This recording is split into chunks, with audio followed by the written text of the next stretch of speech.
amor, que prazer sem par, pra quem por Cristo aqui lutar, levar os molhos que ganhar para ti, Jerusalém. Sim, glória haverá no final, sim, glória sublime eternal. Oh, quanto prazer, quanto amor, lá no céu junto ao Senhor.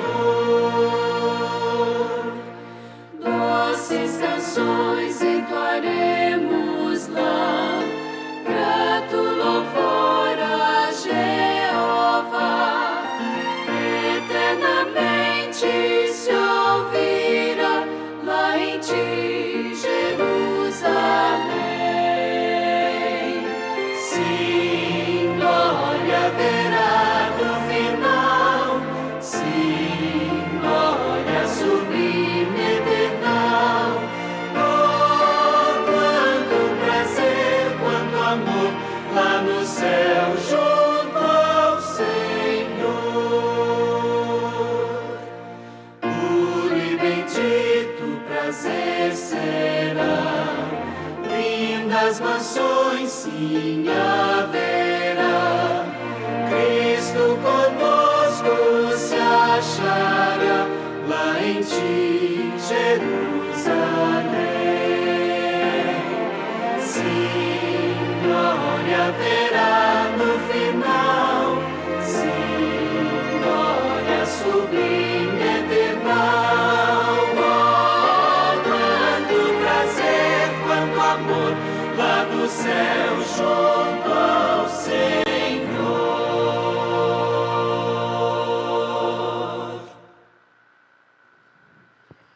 Boa noite, irmãos e amigos que nos assistem através do canal Esperança para Viver Sem Medo do Futuro.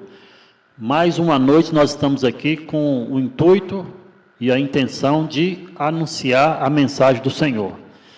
Nós queremos aí desde já pedir cada um de vocês que possa compartilhar o nosso link com o maior número de pessoas, para que assim a mensagem possa alcançar mais pessoas. Com esse pensamento também eu te convido para pegar a palavra de Deus, já colocar do lado aí de vocês, e que vocês também possam fechar os olhos para que nós possamos continuar com a palavra de oração. Pai santo e eterno Deus, louvado seja o teu santo nome. Mais uma vez, ó Pai, nós queremos louvar o teu nome pela tua bondade e misericórdia, por conservar a nossa vida e nos dar, Senhor, o desejo de continuar transmitindo tua mensagem. Rogamos, ó Pai, uma bênção especial para cada ouvinte que nos assiste nesse momento e por aqueles que irão nos assistir no futuro. Que o Espírito Santo, Senhor, possa ajudá-los a compreender a mensagem e que eles possam sentir o desejo de render a alma em tuas mãos e assim também anunciar a mensagem do Senhor. Continue conosco, que o Espírito Santo continue sendo aqui o pregador, em nome de Jesus, amém. Hoje nós teremos aqui uma mensagem muito especial. Nós estaremos fechando a mensagem o final, do livro aqui que nós estamos estudando, que é intitulado Atos dos Apóstolos. Esse livro tem 58 capítulos. E nós aqui no decorrer de muitas noites, nós pregamos sobre todos os capítulos. E hoje será o último, que aborda a igreja triunfante. Se vocês pararem um pouquinho para pensar, vocês vão analisar que o penúltimo capítulo fala do Apocalipse. E aqui agora vai falar da igreja triunfante. Então veja bem, mais de 19 séculos são passados, desde que os apóstolos descansaram de seus labores. A história de suas lutas e sacrifícios por amor de Cristo, porém, encontra-se ainda entre os mais preciosos tesouros da igreja. Então, a igreja de Deus, ela tem uma história. E a história dos seus líderes, dos seus apóstolos, de amor, de luta e sacrifício, a obra de Cristo, está escrita como tesouros. Essa história escrita sob a inspiração do Espírito Santo foi registrada a fim de que, por seu intermédio, os seguidores de Cristo pudessem, em todos os séculos, ser estimulados a maior fervor e zelo na causa do Salvador. Então a história foi conservada para nos estimularmos, todos os cristãos de todos os séculos. É um estímulo para que nós que vivemos aqui no século 21, às portas da volta de Jesus Cristo, possamos ter mais fervor e zelo pela causa do Salvador. Eu queria aqui convidar vocês para poder abrir a Bíblia no livro de Mateus. Mateus capítulo 28, no versículo 18 a 20. A minha Bíblia diz assim, o subtítulo, A Grande Comissão. Versículo 18. Jesus, aproximando-se, falou-lhes dizendo: Toda autoridade me foi dada no céu e na terra.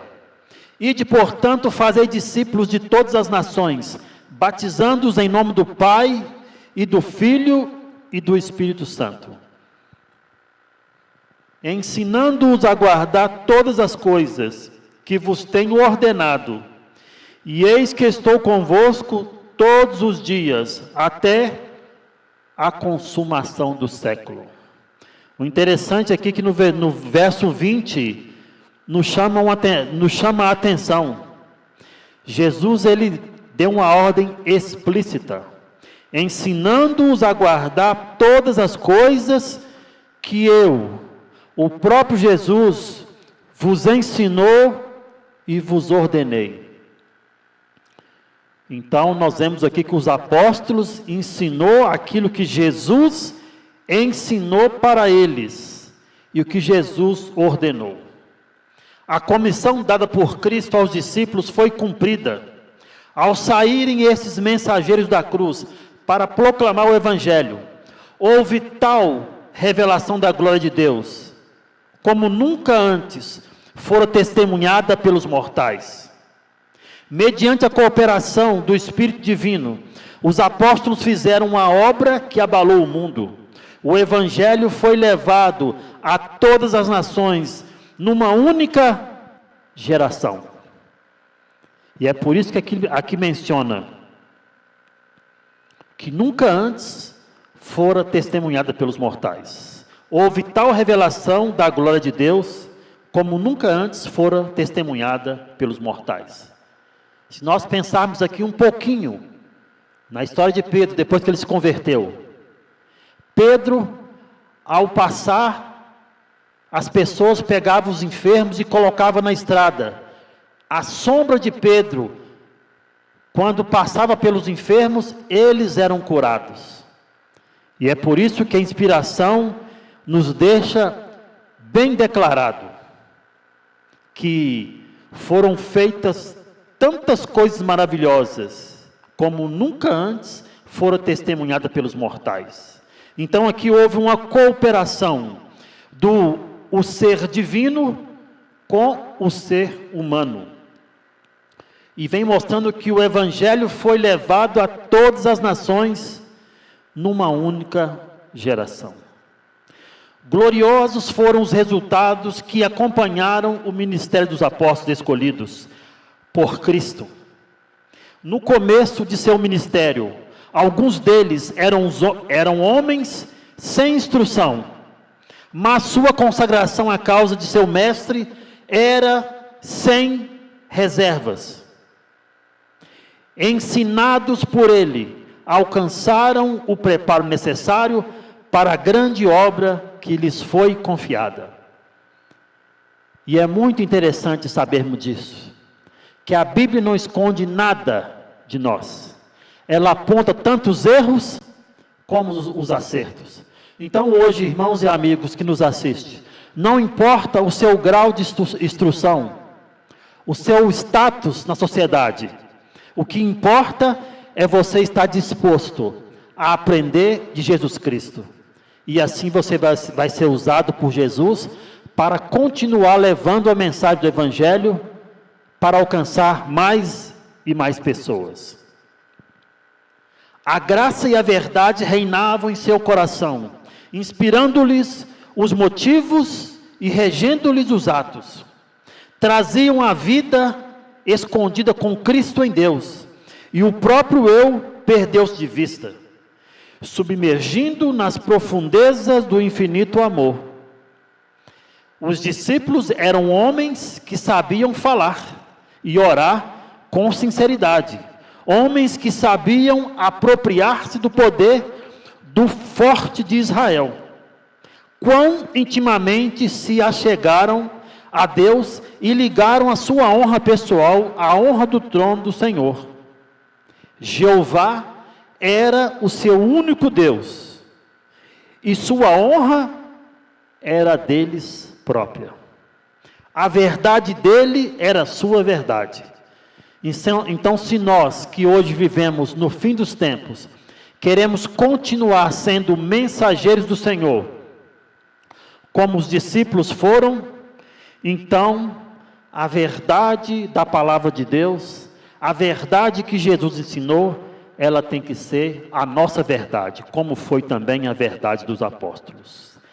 Qualquer ataque ao Evangelho era como se os golpeassem profundamente na própria alma, e combatiam pela causa de Cristo com todas as energias de seu ser. Podiam expor a palavra da vida, pois haviam recebido a celeste unção. Esperavam muito, e portanto, muito empreenderam. Cristo se lhes havia revelado, e nele tinham os olhos à espera de direção. Então os apóstolos, eles esperaram muito, e assim eles receberam muitos. E os seus olhos estavam fitos em Jesus, esperando que Jesus apontasse a direção. E Jesus deseja hoje também, irmãos e amigos, que os nossos olhos estejam fixados nele, em comunhão, em oração, através do estudo da palavra de Deus, para que nós possamos ouvir a tua voz e seguir a direção que Jesus deseja que nós sigamos. Sua compreensão da verdade e sua resistência em face da oposição eram proporcionais à conformidade que tinham com a vontade de Deus. Jesus Cristo, poder e sabedoria de Deus, era o tema de todos os seus discursos. Jesus Cristo, poder e sabedoria de Deus, era o tema de todos os seus discursos. Seu nome, o seu único nome debaixo do céu e da terra, entre os homens pelo qual devamos ser salvos, era exaltado por eles. Ao proclamarem a plenitude de Cristo, o Salvador ressuscitado, suas palavras tocavam os corações, e homens e mulheres eram ganhos para o Evangelho.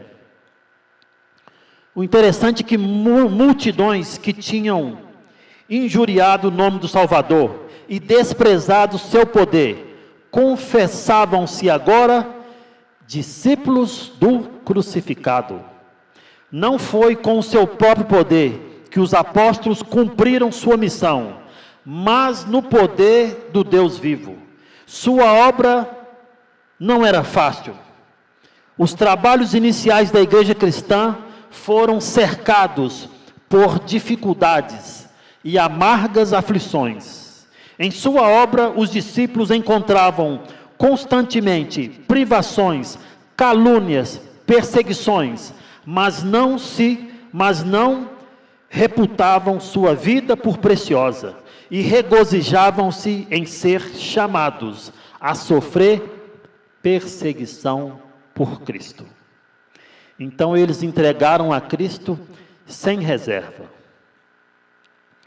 a irresolução, a indecisão, a fraqueza de propósitos. Não encontravam lugar em seus esforços. Estavam prontos para gastar e se deixarem gastar. A consciência da responsabilidade que repousavam sobre eles enriqueciam-lhes a vida cristã. E a graça celeste revelava-se nas conquistas que faziam para Cristo. Com a força da onipotência, Deus operava por meio deles para tornar o Evangelho triunfante. O Evangelho de Cristo sempre enfrentou oposições, mas sempre triunfou no meio da perseguição. E a igreja dos últimos dias, a igreja triunfante, ela há de triunfar até a volta de Cristo, sobre o fundamento que o próprio Cristo assentara. Os apóstolos construíram a igreja de Deus. Nós vemos que no livro de Mateus, no capítulo 24, Jesus expõe ali que nos últimos dias surgiriam muitos falsos profetas, pregando, enganando, mercadejando a palavra de Deus. Mas nós vemos que existem muitas igrejas espalhadas por esse mundo. Mas a igreja de Deus é só uma. A figura da ereção de um templo é frequentemente usada nas escrituras para ilustrar a edificação da igreja. Zacarias se refere a Cristo como o renovo, que edificaria o templo do Senhor. Fala dos gentios como auxiliares nessa obra.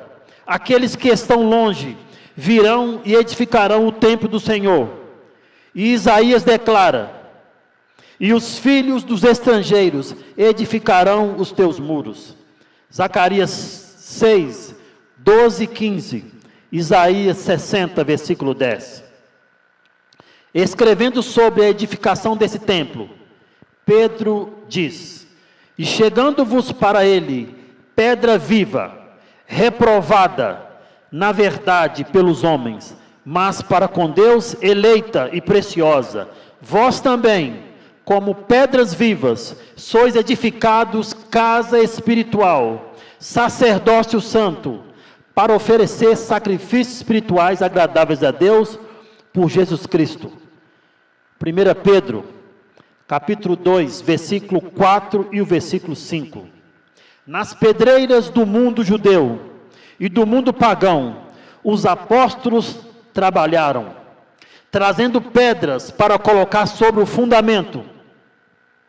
Em sua carta aos crentes de Éfeso, Paulo disse: assim que já não sois estrangeiros, nem forasteiros, mas concidadãos dos santos e da família de Deus, edificados sobre o fundamento dos apóstolos e dos profetas, em que Jesus Cristo é a principal pedra de esquina, na qual todo o edifício bem ajustado cresce para templo santo no Senhor, na qual também vós juntamente sois edificados para a morada de Deus em Espírito.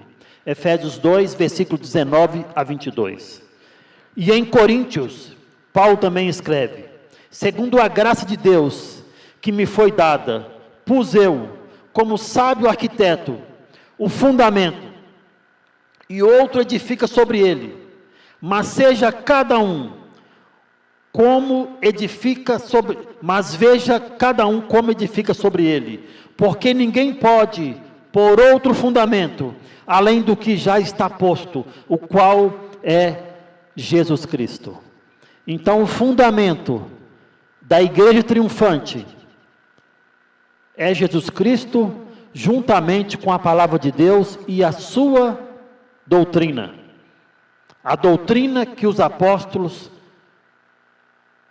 foram ensinados, a doutrina que os apóstolos fundaram a igreja. Um a um. O interessante aqui, que em face de prisões, tortura e morte, os fiéis prosseguiram na obra. E a estrutura cresceu bela e simétrica. Algumas vezes foram os obreiros quase cegados pelas névoas da superstição que baixaram sobre eles. Às vezes, quase se apoderava deles a violência de seus oponentes. Mas, com imbatível fé e inquebrantável coragem, levaram avante a obra. E hoje, nós como cristãos devemos levar avante a obra que os apóstolos começaram, fundadas no alicerce que é Jesus Cristo. Um a um, os principais construtores caíram às mãos do inimigo. Estevão foi apedrejado, Tiago morto à espada, Paulo foi decapitado, Pedro foi crucificado, João foi exilado. Contudo, a igreja cresceu, e novos obreiros tomaram lugar daqueles que caíram, e pedra sobre pedra foi acrescentada ao edifício. Assim se ergueu lentamente o templo da igreja de Deus. Séculos de feroz perseguição se seguiram ao estabelecimento da igreja cristã, mas nunca faltaram homens que tomassem a construção do templo divino como mais cara do que a sua própria vida. Então hoje, Jesus nos convida para continuarmos a sua obra. De tais pessoas está escrito: e outros experimentaram escárnios e açoites, até cadeias e prisões. Eles foram apedrejados, eles foram cerrados ao meio, eles foram tentados, eles foram mortos a fio de espada, eles andaram vestidos de peles de ovelhas e de cabras, pelos desertos e montes, e pelas covas e cavernas da terra. Está lá em Hebreus 11, no versículo 36 a 38, vocês podem ler lá que vocês vão comprovar o que nós estamos falando. O inimigo da injustiça nada deixou por fazer em seu esforço para deter a obra, confiada aos edificadores do Senhor. Mas Deus não se deixou a si mesmo sem testemunho. Segundo Atos, capítulo 14, versículo 17. Levantaram-se obreiros que, com aptidão, defenderam a fé uma vez entregue aos santos. A história dá testemunho da fortaleza e heroísmo desses homens. Como os apóstolos, muitos deles tombaram em seus postos, mas a construção do templo avançou firmemente. Os obreiros foram mortos, mas a obra prosseguiu. Nós temos aqui alguns exemplos de nomes de obreiros que morreram, mas não cederam. E eu quero que vocês pesquisem sobre essas pessoas, esses fiéis seguidores de Cristo. Nós temos aqui os valdenses, nós temos aqui João Wycliffe, nós temos aqui Hus, nós temos aqui Jerônimo, e nós temos aqui Martinho Lutero. Nós temos também Wycliffe, Knox. Nós temos aqui também Carlos Wesley, e uma hoste de outros. Então eu quero que vocês pesquisem, para confirmar se realmente a história confirma a palavra de Deus. Contribuíram para o fundamento com material que permanecera por toda a eternidade. E em anos posteriores, os que tão nobremente têm procurado promover a disseminação da palavra de Deus, por seu serviço em terras pagãs, têm preparado o caminho para a proclamação da última grande mensagem. Também esses têm estado a ajudar na estrutura. Nós sabemos que vivemos num século que a verdade nem sempre é uma verdade para o século 21. A verdade que eu acredito, talvez você não considere uma verdade, mas nós estamos firmados na palavra de Deus, e no fundamento dos apóstolos que foram instruídos por Jesus. Jesus é a verdade e as suas doutrinas são a verdade e devemos segui-las. Através de todos os séculos que se passaram desde os dias dos apóstolos, a construção do templo de Deus jamais cessou. Está escrito acerca dos apóstolos: e eles, tendo partido, pregaram por todas as partes, cooperando com eles o Senhor, e confirmando a palavra com os sinais que se seguiram. Marcos 16, versículo 20. Como Cristo enviou seus discípulos, assim envia Ele hoje os membros de sua igreja.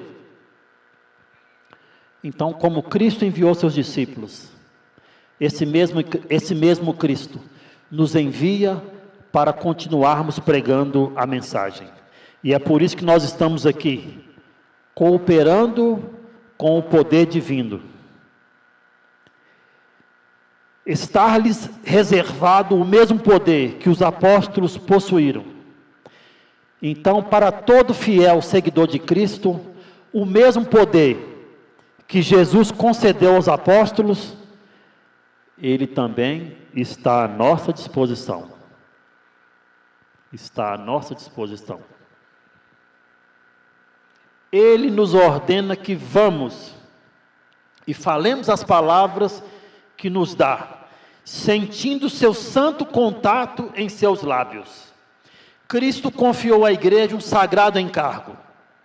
Cada membro deve ser um conduto através do qual Deus possa comunicar ao mundo os tesouros de sua graça e as insondáveis riquezas de Cristo. Nós sabemos que igreja não é parede. As paredes não falam. Igrejas são pessoas. E sabemos que nos últimos dias, os dias que nós vivemos, Deus está à procura de pessoas fiéis. Essas placas de igrejas que existem vão sumir todas. Todas vão sumir. E a igreja de Deus, ela só tem uma característica. Apocalipse 12, versículo 17, diz assim: essa é a característica. Preste bem atenção, irmãos e amigos. Irou-se o dragão contra a mulher, e foi pelejar contra os restantes da sua descendência, os que guardam os mandamentos de Deus e têm o testemunho de Jesus. Mulher em profecia significa igreja. O dragão irou contra a mulher, contra uma igreja, que guarda os mandamentos de Deus e tem o testemunho de Jesus. Então, vocês que nos ouvem nesse momento, eu quero que vocês pensem e se questionem se onde vocês estão, se estão guardando os mandamentos de Deus e o testemunho de Jesus. Que muito em breve, o povo de Deus será reunido em um grupo só. Aqueles que guardam os mandamentos de Deus e o testemunho de Jesus. E esse grupo, que representará a igreja, continuará sendo triunfante até Jesus voltar. Cristo confiou à igreja um sagrado encargo. Como eu disse, cada membro deve ser um conduto, através do qual Deus possa comunicar ao mundo os tesouros de sua graça. Não há nada que o Salvador deseje tanto como agentes que representem ao mundo seu espírito e seu caráter. Nada existe que o mundo necessite mais do que a manifestação do amor do Salvador através da humanidade. Todo o céu está à espera de homens e mulheres, por cujo intermédio possa Deus revelar o poder do cristianismo. A igreja é um instrumento de Deus para a proclamação da verdade, por Ele dotada de poder para fazer uma obra especial. Então, nós estamos aqui apelando a cada um de vocês que estão nos ouvindo nesse momento. Se coloque à disposição de Deus para que vocês possam continuar sendo instrumentos nas mãos de Deus, tendo zelo pela palavra de Deus, zelo pelos seus mandamentos e zelo pelo dono dessa igreja, que é Jesus Cristo. Com esse pensamento eu quero convidar você para fechar seus olhos, para que nós possamos terminar com a palavra de oração. Pai santo e eterno Deus, louvado seja o teu santo nome. Mais uma vez, ó Pai, nós estamos aqui na tua presença, para te suplicar, Senhor, que o Senhor dê vida a essas palavras, e que essas palavras, ó Pai, alcance corações sinceros, e que o Senhor continue nos dando poder e sabedoria para continuar ao teu lado, até que o Senhor possa voltar nas nuvens do céu. Abençoe cada ouvinte nesse momento, e abençoe também aqueles que nos ouvirão no futuro, em nome de Jesus, amém.